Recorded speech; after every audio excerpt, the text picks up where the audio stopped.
History Now, where we keep our viewers updated with important historical events. Today, we will explain stories from the past that had a major impact on the world.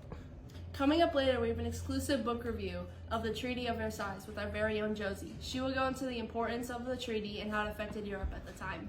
We interrupt this program for an urgent news update. Just moments ago, reports of violent attacks came flooding in.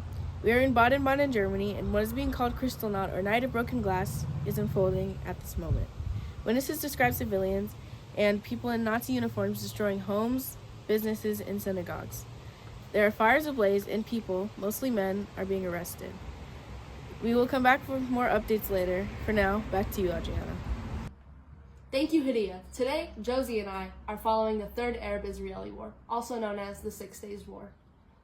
Israel started by launching an air assault on Egypt's Air Force, which destroyed 90% of it and left their army vulnerable without air protection. Within a few days, Israel captured the Gaza Strip and all of the Sinai Peninsula. Also during the same day as the air assault, Jordanian forces began shelling Jerusalem, disregarding Israel's warning to stay out of the fight. 2 days later, Israel drove the Jordanian forces out of Jerusalem and the West Bank, taking control of both areas. Shortly after, a ceasefire was called by the UN Security Council, which Israel and Jordan both accepted immediately. Egypt accepted the next day. However, Syria continued shelling villages in Israel, but they centered it by taking over Golan Heights after a day-long battle. The last day of the 6-Day War ended with Syria accepting the ceasefire. The Mirabal sisters, Patria, Minerva, and Didi have been spotted. They are known for standing up against Trujillo and his horrible acts and starting the 14th of June movement. They are last seen in their home in Salcedo.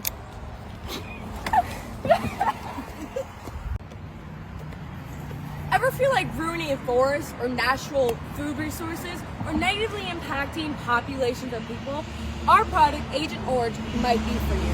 Our product is manufactured in the U.S. but is most popular in North Vietnam. Our goal here as the manufacturers of Agent Orange is to be able to take down overgrowing forests. Isn't that fun and safe? Call the number shown down below to pre-order your product today. Oh, and here's a special deal. If you buy 2 of our products, the next 2 are free. Call the number. I'm so happy to introduce our brand new segment called Book Review. I will now pass the spotlight over to our host, Josie. Josie, tell us about this week's document. My pleasure. This week's book is the infamous Treaty of Versailles. This treaty is known for holding Germany responsible for all its actions. This one is on my reading list. And it's a long one. This treaty has 440 articles of rules and regulations that Germany had to pay for and quite literally pay for all their damages.